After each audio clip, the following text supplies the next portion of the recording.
Hoja de Ruta EQ. Cordiales saludos a los amigos de Hoja de Ruta que siguen conectados a Café Sin Rosca. Bueno, estamos ya con nuestro siguiente invitado. Estamos con el doctor Fernando Ortiz. A ver, estoy yo, siempre me equivoco. Fernando Yepes Ortiz, perdón. Mil disculpas, mil disculpas, mil disculpas. Y no sé por qué, pero tengo esa confusión. Pero como ven, este programa es en vivo, así que a veces de estas fallas también nos hacen hacer auténticos y mil disculpas a ti, Fernando, primeramente, y a la audiencia también por la equivocación. Bien, Fernando, un gusto nuevamente de tenerte por Hoja de Ruta, tenerte aquí en nuestro noticiero. Y quisiera empezar pidiéndote tu criterio sobre lo acontecido recientemente en relación a la muerte cruzada. Muy buenos días a todos y todas. Y gracias a Hoja de Ruta por la gentil invitación. La declaratoria de la muerte cruzada en el Ecuador ha recibido una gran cobertura internacional. Ha sido pues titular en la prensa de prácticamente de América Latina, en Europa, en muchos lugares del mundo. Y el titular que prima es el de que la muerte cruzada ha sido aplicada para evitar la destitución del presidente por la Asamblea Nacional. Es decir, se ha utilizado el recurso de la muerte cruzada para eludir, evitar la censura y destitución de la Asamblea Nacional. También ha sido pues motivo de crítica en la prensa internacional el discurso del presidente Lasso en la Asamblea y su posterior entrevista en un medio de amplia difusión, en el que hay contradicciones pues muy grandes, ¿no es cierto? En el discurso en la Asamblea Nacional, el presidente habló de estabilidad marcadamente, más parecía un informe a la nación que una respuesta en un juicio político, y horas después decretan la muerte cruzada sobre la base de que, a su juicio, existe crisis política y conmoción interna. Sin embargo, digamos, en el concierto internacional, la muerte cruzada no le están tampoco posicionando como una dictadura. Uh-huh. Pero lo que estamos viviendo realmente sí tiene visos de una dictadura, porque, bueno, ahí a lo mejor hay un vacío legal en las causales de poder dictar la muerte cruzada, y esperábamos una actuación de la Corte Constitucional haciendo al menos una interpretación de la causal que está aplicando, en este caso, Guillermo Lasso en el decreto ejecutivo de muerte cruzada. Pero el día de ayer nos da la novedad la Corte Constitucional de que prácticamente ellos dicen que no pueden interpretar. Entonces ahí nos asalta esta duda, ¿no? De que, ¿cómo estamos? ¿Por qué? Yo le hago una comparación, bueno, no solamente yo, sino algunos análisis hacen la comparación de que el presidente Castillo hizo algo similar y el presidente Castillo está preso. Bueno, la verdad, en primer lugar, es que la muerte cruzada es un recurso constitucional. La muerte cruzada no es sinónimo de dictadura, ni de ruptura del Estado de Derecho, ni de ruptura del orden constitucional. Es un mecanismo contemplado en nuestra Constitución, ¿cierto? Igual que el juicio político, son mecanismos contemplados ahí en nuestra legislación. Con la muerte cruzada no se suspenden las garantías constitucionales, no entramos en estado de excepción, todos los derechos fundamentales mantienen pues su absoluta vigencia, y el respeto a los derechos humanos tiene que ser un pilar fundamental, no solamente de este periodo pues extraordinario, sino de la vida permanente en el Ecuador. La constitución nuestra no es similar a la del Perú. Hay matices entre los dos casos del presidente Castillo y la muerte cruzada del presidente Lasso. Son ordenamientos jurídicos no similares, que tienen mecanismos parecidos, pero no son idénticos.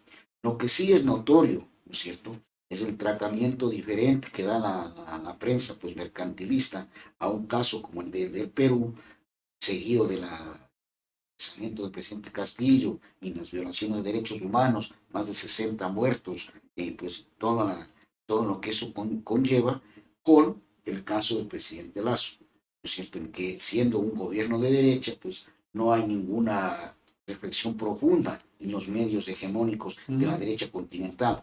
Me refiero, por ejemplo, al caso de Argentina, al diario El Clarín, el diario La Nación. En el caso del presidente Castillo, pues tenían un enfoque pues muy contrario a él. En este caso, se limitan a decir que es una ejecución de un mecanismo constitucional. En el caso del Perú, entiendo que el presidente peruano tiene la facultad de disolver el Congreso, convocar inmediatamente a elecciones legislativas. En el caso nuestro es diferente. En el momento en que el presidente decide la disolución de la Asamblea, convoca también a elecciones presidenciales. Tiene plazos muy regulados, que es lo que la sociedad ecuatoriana tiene que estar vigilante para que se cumpla. Aquí lo que no podemos permitir es que haya ninguna distorsión, ningún diferimiento, ninguna demora a los plazos estipulados en la ley. Aquí es muy claramente establecido el camino que se debe seguir. Convocatoria de elecciones, elecciones en agosto se realizarían, en agosto habrá una nueva asamblea, si hay un candidato que triunfa en primera vuelta, habrá presidente que deberá posicionarse inmediatamente. Si hay segunda vuelta, el tema se extiende hasta el mes de noviembre. Pero en agosto ya hay asamblea. Claro, digamos, los tiempos están marcados así, pero ahora hay que, como tú bien dices, estar muy vigilantes porque aquí puede haber cortapisas, puede decir que no ha habido el presupuesto a tiempo, que las papeletas no pueden imprimir rápido, en fin, cualquier pretexto podrían poner para extender el periodo de gobierno del presidente Guillermo Lasso.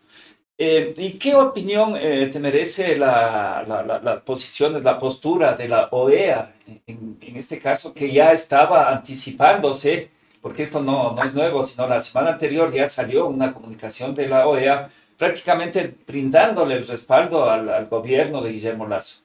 Realmente es un despropósito ese comunicado de la OEA, un pronunciamiento de esa naturaleza. Es una injerencia en los asuntos internos del Ecuador, en algo que no tiene por qué pronunciarse la OEA, especialmente en los términos en los que consta el comunicado. Ahí me parece el segundo o el tercer párrafo, en el que dice que la orientación debe ser mantener el periodo presidencial intacto, es decir, que el presidente cumpla su mandato completamente.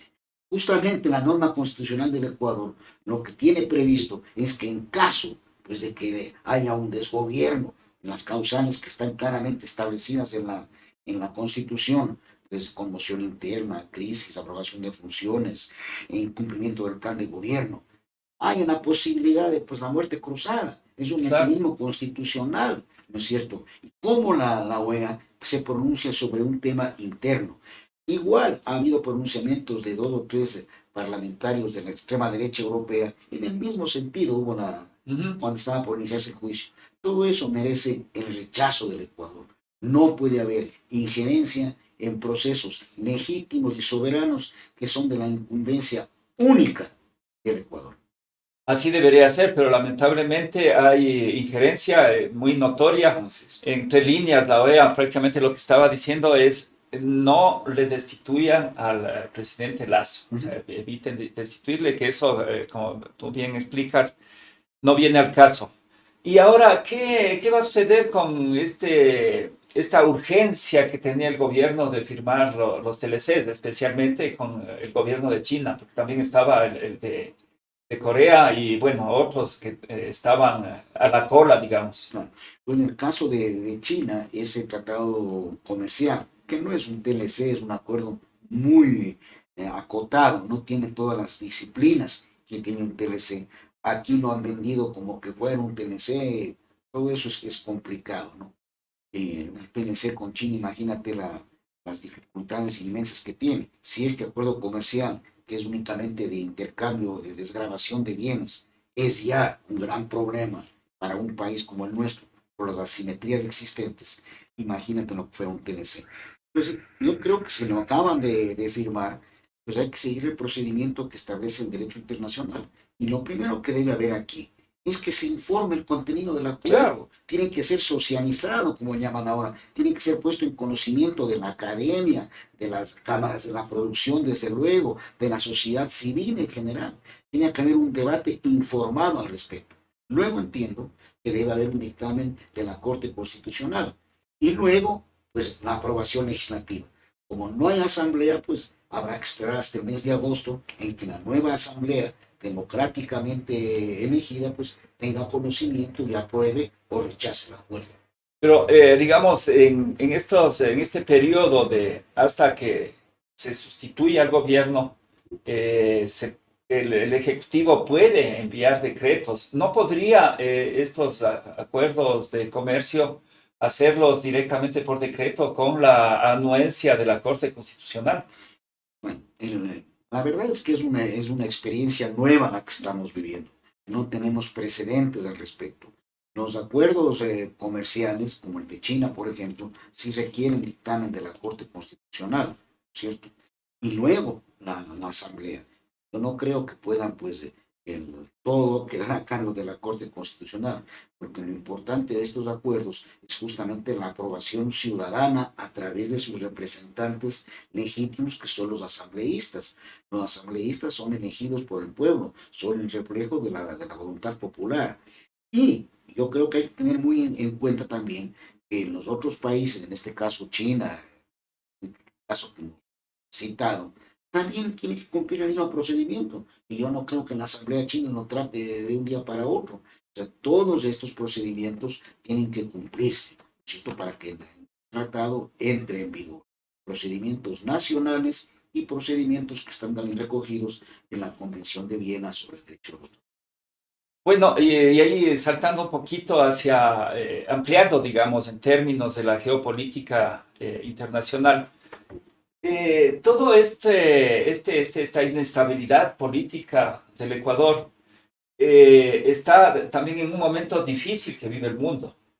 Y el momento difícil, sobre todo de la economía de Estados Unidos. No nos olvidemos que estamos dolarizados y la economía de Estados Unidos no está en su mejor momento. ¿Cómo podría afectarnos a nosotros los problemas que tiene en este momento Estados Unidos?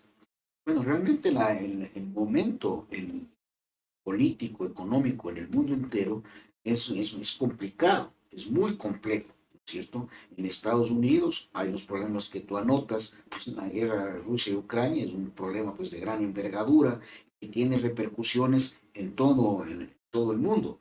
En Ecuador lo que tiene que estar es pues muy consciente de su realidad, tiene que estar muy consciente de que tiene que desarrollar una política exterior activa, comprometida con sus intereses, comprometida la causa de los países en desarrollo, profundamente integracionista y no pues con un alineamiento total con los Estados Unidos, por ejemplo. Tenemos que estar muy atentos a todo. Necesitamos y queremos las mejores relaciones con Estados Unidos. Pero si en el mundo se empieza a discutir sobre otros mecanismos de cambio para el comercio internacional, que deje de ser el dólar el referente principal, que se pueda comerciar en otras monedas, el Ecuador tiene que estar pendiente de esa discusión, más aún siendo un país dolarizado, más aún con una estructura de comercio pues limitada. El Ecuador no puede estar al margen de la discusión, del debate de los temas más importantes de la agenda internacional y tienen que hacerlo de una manera activa, dinámica, soberana y sobre todo concertada con quienes tenemos intereses comunes. Claro, en esta relación, digamos, en Latinoamérica, la mayoría de países de Latinoamérica han reaccionado, digamos, de distinta manera. En este sentido, el gobierno de Guillermo Lasso no ha reaccionado, digamos, a nivel como Brasil o Argentina, México especialmente. Estamos tal vez aislándonos del concierto latinoamericano por estar muy afectos a los mandatos de los Estados Unidos. Sin duda, el gobierno del Ecuador, los presidentes Moreno y Lasso, ha tenido un alineamiento marcadísimo con Estados Unidos, lo cual nos ha alejado en nuestra región. Nos ha alejado de los procesos de integración regional, que no han sido una prioridad en estos dos gobiernos. Imagínate, con Moreno se llegó a la barbaridad pues, de denunciar el Tratado de UNASUR, de matar ese proceso. No solamente un proceso que tenía pues, una vitalidad pues, muy marcada y una gran perspectiva, sino que primaron las diferencias de la restauración conservadora y el Ecuador se subió a esa alternativa de matar la integración, a pesar de que somos la sede de UNASUR. Es decir, incoherencias por todos lados. Y con el gobierno de Lazo, el alineamiento con Estados Unidos se ha profundizado con una política exterior pues servil, errática, que tiene como emblema pues esta ignominiosa ley de asociación estratégica con Estados Unidos, que es realmente pues es la consolidación, la consagración del tutelaje de nuestra política exterior, ¿no es cierto? Eso nos aleja de la región. El Ecuador de Lazo es el único país que no se ha pronunciado sobre la revitalización de UNASUR, que no se ha pronunciado sobre las iniciativas del presidente Lula, del presidente Fernández, de volver a UNASUR. Fíjate tú, el Paraguay, un gobierno de derecha, tradicionalmente de derecha, en el que vuelve a ganar el Partido Colorado, que es el partido pues, de derecha, que ha gobernado en el Paraguay, con la única excepción del periodo del presidente, corto periodo del presidente Lugo. Uh-huh. A los pocos días de haberse dado el resultado electoral, ya anuncia que será su intención participar y revitalizar UNASUR, mientras que nosotros guardamos un silencio sepulcral. O sea, al margen de la voluntad del Ecuador, UNASUR sí puede revitalizarse. Claro, no, UNASUR no ha dejado de funcionar, porque hay países que nunca denunciaron el convenio, y hay otros que se separaron y han vuelto, como el caso de Brasil y Argentina. Yo creo que en meses siguientes habrá otros países que sigan ese camino. Este retiro de jefes de Estado que ha convocado el presidente Lula para el 30 de mayo, creo que será muy importante para definir ciertos criterios, ciertos procedimientos, ciertos ajustes, pero habrá sin duda una decisión política de fortalecer y trabajar la integración regional.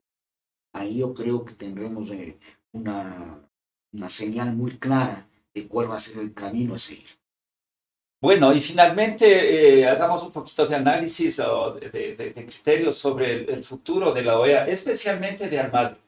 ¿Será que Almagro finalmente sale de la OEA? Porque hay muchas voces y muchas iniciativas, digamos, en función de que Almagro no debería presidir la OEA. Realmente la OEA está en un momento de desprestigio absoluto. Siempre ha sido pues, considerado en el Ministerio de Colonias, un instrumento pues, de la política exterior de los Estados Unidos. Pero en los años de Almagro, realmente pues, el desprestigio ha aumentado de una manera abismal. En el caso de la actuación de la OEA, en el caso del golpe de Estado en Bolivia, en el tema de las sanciones contra Venezuela, un alineamiento, un brazo armado de digamos, una punta de lanza de la política exterior de Estados Unidos ha sido a través de Almagro, divorciándose de los objetivos reales de la OEA y de los objetivos del derecho internacional que debe ser defendido en nuestra región. El presidente López Obrador hace unos días fue pues lapidario, dijo que la OEA debe desaparecer porque no sirve más que para conectar intervenciones. Uh-huh. Es un tema muy, muy fuerte. Y el periodo de Almagro ha sido, como dije anteriormente, un momento pues realmente de vergüenza para la región. Razones para destituirlo, hay muchísimas, de orden político clarísimas, la política injerencista, lo de Bolivia, el silencio ante las violaciones de derechos humanos en el Perú, ante la represión que ha habido en Chile, en Colombia, en el Ecuador, en los años 2019 a 2022, todo el 2019 en particular en Ecuador, Colombia y Chile, 2022 solamente en el Ecuador. Eso constituye causas suficientes para pues, el rechazo de la región lo remueva del cargo. Pero adicionalmente hay una investigación pues, por una serie de irregularidades administrativas en la OEA. Entiendo que debe estar por conocerse públicamente y analizarse el examen de auditoría y de investigación que ordenó el Consejo Permanente de la OEA a una firma especializada en los Estados Unidos. Ese informe que se conoce, pues se establecería responsabilidades de Armado que deben ser conocidas y sancionadas. Bueno, y ahora sí, finalmente regresando al tema nacional, ¿qué esperarías tú de la comunidad internacional en este difícil momento de la vida democrática del Ecuador? ¿Qué les deberíamos pedir, digamos, a nuestros amigos, a los países vecinos, amigos y a todo el mundo? La comunidad internacional, estoy seguro que lo hace, mira con mucha atención lo que ocurre en el Ecuador, ¿no es cierto? Lo que ocurre en el Ecuador es importante en nuestra región y tiene gravitación pues, propia en toda la gente internacional. Los países amigos del Ecuador estarán pendientes de lo que ocurre aquí, estarán pendientes de que se cumpla el ordenamiento constitucional, que se cumplan los plazos establecidos para el proceso electoral, ¿no es cierto?, que dará lugar al recambio en la Asamblea Nacional y prácticamente también, seguro también en la presidencia de la República, que ese proceso sea realmente vigilado, avalado por observadores internacionales probos que vigilen y tienen fe de que lo que ha ocurrido es el proceso democrático, constitucional y legal que merecemos los ecuatorianos y que da continuidad y fortaleza al Estado de Derecho en nuestro país. La democracia en el Ecuador tiene que salir fortalecida de este proceso. Este proceso tiene que significar una voluntad popular que se exprese con firmeza, de forma contundente. Y el nuevo gobierno, nueva asamblea, serán justamente los representantes de esa voluntad popular, de ese ejercicio democrático de nuestro país. Bueno, yo quiero agradecerte la presencia en Hoja de Ruta, como siempre, y volvemos, bueno, vamos a hacer un corte aquí de la programación y estamos a la espera de Andrés Arauz, que no pudo conectarse dentro de la programación como estaba previsto. Sin embargo, nos interesa muchísimo también poder hacer contacto con Andrés para saber de su actuación, su trámite de reciente en función de encauzarle judicialmente al fiscal de Colombia, que tuvo una nefasta actuación en la campaña política anterior, haciendo acusaciones a toda luz falsas. Agradecidos por la sintonía, a la expectativa de ver la posibilidad si podemos ya conectar con Andrés Arauz. En todo caso, un saludo a la audiencia y manténgase en sintonía de Hoja de Ruta. Desde los Andes ecuatorianos